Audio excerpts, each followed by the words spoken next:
Given that My Hero Academia borrows so heavily from American comic book superhero culture, from the comics themselves to the movies and some of the tropes from each, it's only right for this video we open up with two of the most famous lines from each genre. The first being Harvey Dent's line from Batman The Dark Knight, "You either die a hero or live longer to see yourself become a villain," and the second being the Joker's line from the iconic storyline The Killing Joke, where the Joker says, "All it takes is one bad day to reduce the sanest man alive to lunacy. That's how far the world is from where I am." The lines are two that can be interpreted a few different ways, but for Lady Nagant, they are lines that I come back to whenever I think about the character, even though the circumstances behind those lines don't directly correlate to her character to an absolute T, but there are some overlaps. She started out as a hero, well loved and respected, yet due to circumstances in life, she ended up walking down the path that led to her getting called a villain. She saw the Hero Public Safety Commission walking rather questionable lines and choices, and it led to her spiraling. She found herself on the verge of losing her sanity, just as the Joker said, "All it takes is one bad day," and we saw it with her character. One bad day, one bad decision. It changed her life moving forward in a major way. A once proud hero that people rooted for was now on the path to becoming a villain that they rooted against, and as we'll see in the final arc of the series, she has a moment for redemption, but in order to get to redemption, one must fall first. And for her, her fall from grace starts all the way back when she first confronted the president of the HPSC, asking if the deaths of heroes would solve anything. It became a trigger point that forever changed the story that will be written about her hero story moving forward. It's why the tragedy of Lady Nagant is one of my favorite things about My Hero Academia, and one of the story points I point to when I tell people this series has a lot of depth to it. She is without a shadow of a doubt one of the diamonds in the very impressive rogues gallery for My Hero Academia, an assassin born out of necessity, and how being faced with the corruption of the Hero Public Safety Commission ultimately started her down the path of aligning with All For One, the most iconic villain in the universe. However, due to the nature of her quirk rifle, she went from being a stunning beauty with dreams of being a beloved hero to being used as an assassin tasked with taking down targets assigned to her from within the Hero Commission. She saw what greed could do to people, what the allure of having influence can do to people, and she saw what the underhanded tactics that the commission would utilize to get the end result that it needed: consequentialist type of behavior. It became a scenario not too unlike what we've seen in our own world, where you hear the expression, "Don't meet your heroes because they'll oftentimes disappoint you." Well, in this instance, it wasn't just one hero, it was a collection of individuals who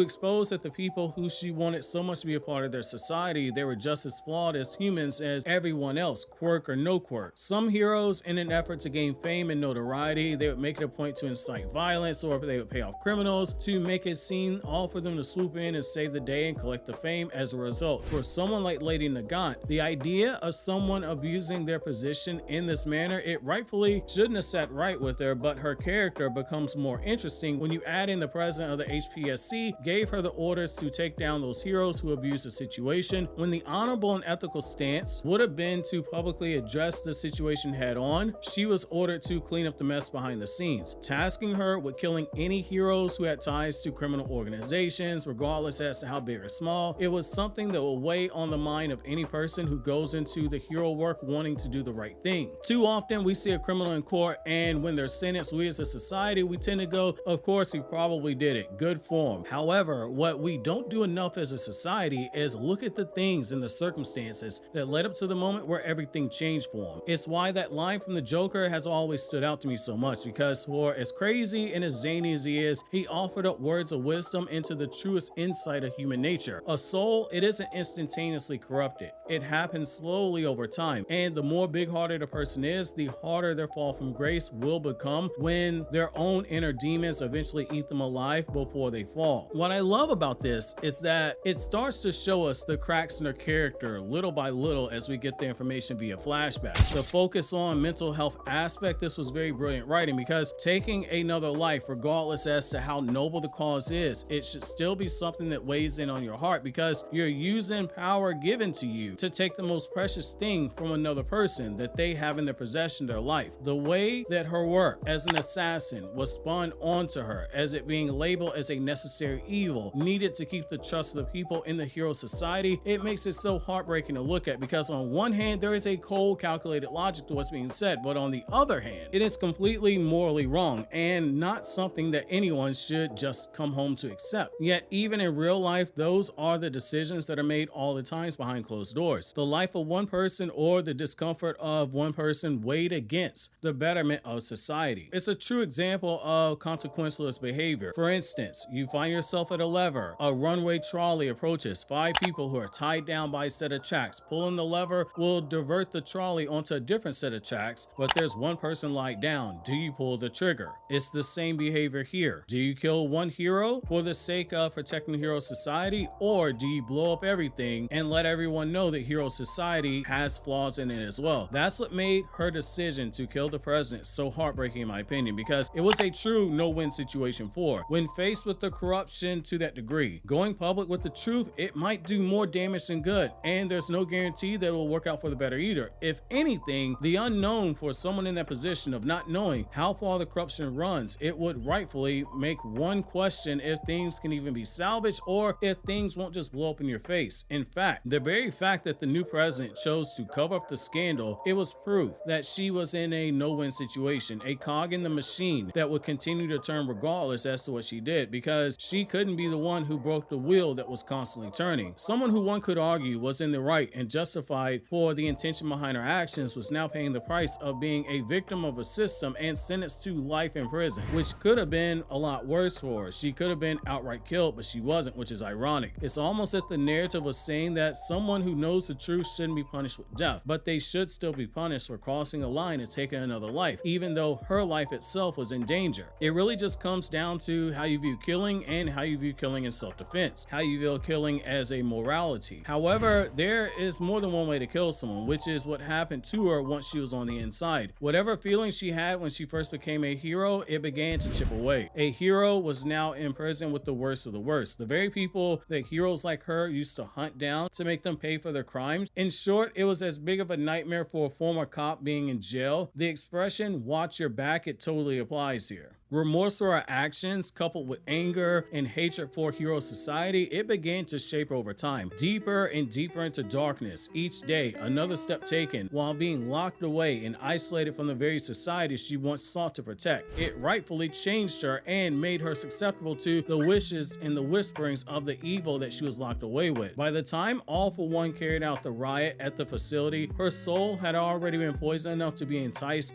to join his ranks, which is ironic given that the two of them were once on opposite sides of the spectrum. Now, however, there was a mutually beneficial relationship to be gained. She would be given the opportunity to be his hired gun, but she in turn would have the chance to help with the collapse of hero society as it currently was and help usher in a new world order. The idea of making a new world where there'll be real transparency, real accountability for the actions of others, it was something that ironically, it is something that you should want from an ideal society. Ideally, you want people to fess up whenever they make a mistake, yet that's not what happens. You never truly know the measure of a man until his back is against the wall and he's forced to make hard decisions, sometimes a decision that might compromise himself or compromise his morality. It oftentimes leads to the forsaking of the very person they used to be and forcing them to live with that change for the rest of their lives. That's what makes Lady Nagant's battle with Deku hit home so hard. Deku was the representation of what someone like her used to be. He was someone who believed in what hero society stood for and believed in what it could be. He knew that there were some dirty seeds that were in the hero world, but even as he lost his way, we as readers could see what I like to refer to as being that dark Deku saga, as Deku was coming to grips with what hero society truly was, something that was truly flawed, and was trying to figure out where his path was on the greater hero stage. The battle with Lady Nagant, it was needed to showcase symbolically one bad day, one bad decision. It could take away everything from anyone, even someone as wide-eyed as Deku was before his dark Deku saga and before he eventually rediscovered what hope was. Lady Nagant truly represents the one thing about hero society in our own world, which is a more ambiguity. To a certain extent, we all hide behind a facade.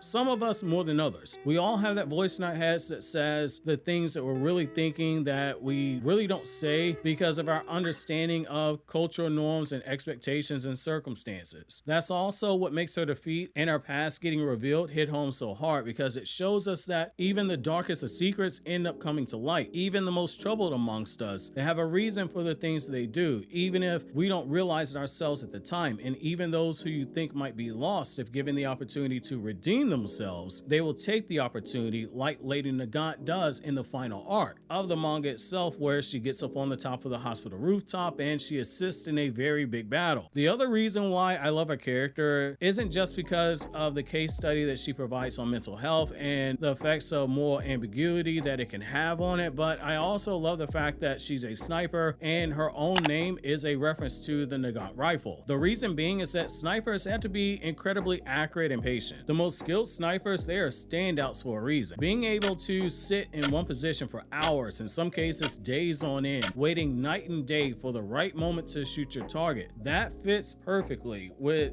the fact that just as not everyone can be a sniper, not everyone can handle the type of position that she was in and handle it for as long as she was forced to. Another thing is that snipers, due to how hard their job is, their minimum IQ, it falls within the range of 120 to 128. Most people on average have the IQ that is in the range of 85 to 115, whereas only 5% of the entire world population has an IQ over 125. She is a special person due to her quirk, and she fills a very specific special role, once again standing out amongst all the others. We see it on full display when we see how she fights and how she's able to use things like her hair for bullets and how she's able to make adjustments during a fight to give herself the best chance possible to bring down her target. I bring up her intelligence because of the irony and how humanizing her intelligence makes her. Normally, when you have these super smart people, you look at them for all the answers to whatever problems you're facing and you think that they would be resourceful enough to get out of a bad situation. Yet sometimes those very people, despite all their intelligence, they can't see a way forward, and it's part of what humanizes their character. Those scenes where she's sitting alone in the room at night and you see her lost in her thoughts, the scene with her with the blood on her hands being visualized as a child is reaching, grabbing for her hand, the hand of a hero, and you see the pullback, is a set of beautiful scenes. In particular, that scene with her seeing the blood on her hands. Children are oftentimes viewed through the scope of being innocent, being white, being pure, unblemished by the evils of the world due to their nature, being so naive like it is. To a child, she was a hero, yet Lady Nagant was slowly questioning if she was even a hero at all, and wanting to keep her bloodied hands from soiling the purity of the children was such strong imagery in the manga, one of my favorite manga panels. The same with her standing over the dead bodies of those who she killed, where she states that she was merely a cog in place to keep the hero society running, and the faith that people have in hero society. The rivers of blood that are coming from the bodies, the way they're drawn and the way that they are, the blood is flowing towards her. It's a poetic scene given the struggle that she was undergoing. Again, My Hero Academia, for all the hate that it gets, it has a lot of beautiful imagery if you read the manga. There's so much symbolism here with her character, but it's so simple that it's brilliant, because on a surface level, you don't think to look too much into it, but in reality, the deeper you look into it, the more you begin to appreciate what it is she's been tasked to do. For instance, the line in particular she uttered about, quote, making people believe everything is all puppies and rainbows, is that any better than brainwashing? It is such a gorgeous line because it shows off her intelligence in that she knew that this line of work would never work, but it shows her perception because she could see the flaws in the actions she was being forced to carry out, both with the intelligence and perception that are needed as traits of a high-level elite sniper, but also her humanity, which is wavering in that panel, and it makes it so brilliant. Think about it for a second by putting yourself in her shoes. The soul-crushing weight that was pressing down on her at that moment as she realized that dark truth. You got approached during your youth, during your formative years where you're the most impressionable, and you were promised that your quirk would be used to make the world a better place. Any child would jump at that opportunity, especially a child that had dreams of being a superhero. How many of you watching this video have dreamed of being a superhero when you were growing up? How many of you used to wear capes and pretend to fly? I know I used to. How many of us would silently drown out everything around us and imagine ourselves fighting the bad guys alongside our friends, or take turns playing the hero and supervillain during games with our friends? How many of us used to fight over which superhero we would be because we thought one was cooler than the other? Children will be children, and the officials who approached her with that offer when she was a child knew exactly what they were doing, and they took advantage of it. Her being molded via years of brutal training and gradually being shaped into becoming a weapon meant to be discharged to take life. It was soul crushing in hindsight as you look back at how everything started. You realize how differently things could have gone had someone else approached her that day. One decision, even if it wasn't an informed one, it forever changed her life in drastic ways. The interaction with Deku, where he questions her after she reveals the truth, and Deku says that it was never made public and that she was accused of having killed another hero during an argument. That is something I love, because it's an older hero turned villain giving Deku a dose of reality and how politics work. Things are never what they truly seem to believe, and stylistically having him say that to her after having bought into what was said so easily, it goes back to another common stereotype that we have in our own world. While I personally don't buy into it myself, there are those among us who say that women are too emotional and they act purely guided off of their emotions. So to have someone like her be slandered and be painted as someone who would go so far as to kill another hero, another human being during an argument, it's something that sheds light on how easy it is to paint a narrative about a woman in society. Nobody in universe batted an eye, despite her being a hero for so long. They just accepted it, despite everything she had done prior to that. They just accepted that a woman got emotional and killed somebody. Her words to Deku, basically telling him to wake up and asking him if he's really that ignorant, it was needed for Deku's journey to become a hero, because during this time where his own mind was racing with questions, he needed to see a praised hero who had once fallen from grace and look them in the eyes as he did with her. Unbeknownst to herself, she still had the heart of a hero beating underneath her chest. Just as Deku was able to take something away from this battle with her, so too was she able to take something away from the battle she had with him, and she repaid that faith in Deku that he had in her by assisting him in the battle in the final arc. That's what makes Deku's line to her so beautiful in my opinion. He says to her, "You've known real darkness, so you have to know that there's a way back to the light." It is a reminder that no matter how far into the darkness we might sink, light will eventually find its way back to us. The only question is, can we survive long enough for said light to reach us? And most importantly, in a situation like hers, when that light does reach us, will we have our eyes open so we can see the dark? Or will we stay so grown accustomed to the darkness that we are willing to stay sunken inside of it? Because going back to the light from which once came, it's a lot harder than falling into the darkness that we find ourselves currently and comfortably in. That brings me to the final aspect, which is more symbolism. When she found herself unable to defeat Deku, she got caught up in an explosion, but she wasn't killed.